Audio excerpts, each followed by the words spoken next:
Buenas a todos, mi nombre es José Rojas, estudiante del trayecto 2 de la sección 5 de Informática.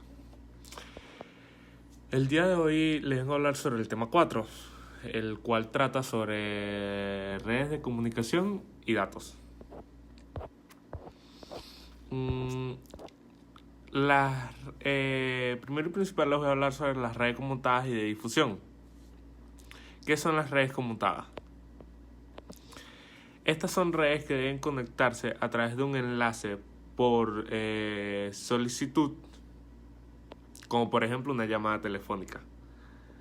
Los datos provienen de dispositivos finales que desean comunicarse conmutado de nodo a nodo. Este objetivo facilita la comunicación. Y las redes de difusión es en este tipo de redes en el que no existen nodos intermedios de conmutación. Todos los nodos comparten un medio de transmisión común, por el que la información transmitida por el nodo es conocida, por ejemplo, por todos los demás. Ejemplos de redes de difusión son la comunicación por radio y la comunicación por satélite, o una comunicación por red local. Muy bien, ya dicho esto, les hablaré sobre la topología de redes físicas. ¿Qué es una topología de red? Para comenzar este tema, la topología de red es un concepto importantísimo dentro del diseño de redes de computadoras. O sea, más que todo en el área de la interconexión de nodos. Es por esta razón que es fundamentalmente conocer la diferencia de tipos de tipología de red, como por ejemplo son la tipología de malla, estrella, árbol, bus y anillo, ya que estas definen la manera en la que las computadoras se encuentran conectadas entre sí. Los tipos de topología. La topología de anillo. Esta es un tipo de topología de red simple en donde las estaciones de trabajo o computadoras se encuentran conectadas entre sí en forma de anillo, es decir, forman un círculo entre ellas. La topología de árbol. Es un tipo de topología de red en la cual es una de las más sencillas. Como su nombre lo indica, la conexión entre los nodos, o sea, los terminales o computadoras, están dispuestas en forma de árbol con una punta y una base. La topología de bus se basa en que un cable central, el cual lleva la información a todas las computadoras de la red en forma de ramificaciones, de modo que la información viaja de manera secuencial hacia los diferentes nodos de la red.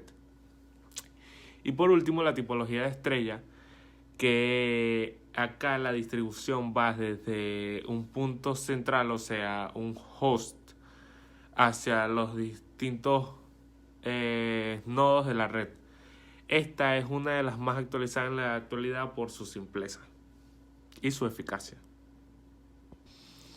A continuación les hablaré sobre los nodos, su definición, sus objetivos, las redes, las clasificaciones y todo esto en un lapso más comprimido de tiempo para no pasarme el tiempo estipulado.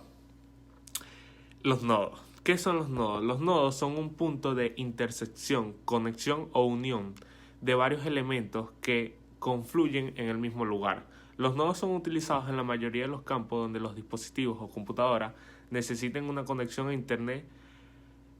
Asimismo, cada nodo posee un punto final único o el punto de redistribución de las transmisiones de datos.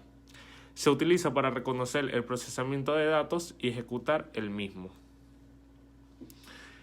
Las redes públicas y las privadas. Saber la diferencia entre una red pública y privada es más importante de lo que a priori se pueden ustedes imaginar, ya que en este artículo veremos qué implica cada una de ellas y en consideración a qué debemos hacer a la hora de elegir una u otra para conectar nuestros equipos a Internet. Muy bien, la red pública es básicamente un tipo de red que nos proporciona un servicio de conexión o telecomunicaciones a nuestro equipo a cambio del pago del servicio de una cuota. Y una red privada es básicamente lo contrario a una red pública, es su contraparte. Como es lógico, una red privada existe la figura de un administrador, o sea, una persona que se encarga de configurarla, mantenerla y gestionar sus permisos y seguridad.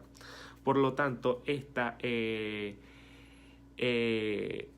la conexión más segura a Internet, dado que mantiene tus datos y tu información más segura. En cambio, en una red pública, para empezar, que una red sea pública no significa que es un Wi-Fi sin contraseña o XY, no, puede ser un Wi-Fi común y corriente como todos los conocemos, solo que en esta tus datos y tu información no están tan protegidas como en una red privada, que los datos y el almacenamiento se alojan en un lugar totalmente diferente a los de la red pública. Y por último, la clasificación de las redes, de las cuales tenemos la LAN, la MAN, la WAN. Ya explicaré qué son cada una de ellas. Empezaremos con la LAN. Sus siglas significan Local Area Network, o red de área local. Este es un sistema de comunicación entre computadoras que permite compartir información con una característica, cual es que la distancia entre computadoras debe ser pequeñas. La Metropolitan Area Network, o mejor conocida como MAN. La red de área metropolitana es una versión de mayor tamaño de la red local. Esta puede ser privada o pública. Una MAN puede soportar tanto voz como datos. Y una MAN tiene uno o dos cables y no tiene elementos de intercambios de paquetes o conmutadores, lo cual simplifica bastante el diseño de esta red. Y por último tenemos la red de amplia cobertura o WAN, Wide Area Network. Son redes que cubren una amplia región geográfica, a menudo un país o un continente. Este tipo de redes contienen máquinas que ejecutan programas de usuarios llamados HOTS o End System, o sea, sistemas finales. Gracias, esta fue toda mi exposición. A continuación, una breve conclusión.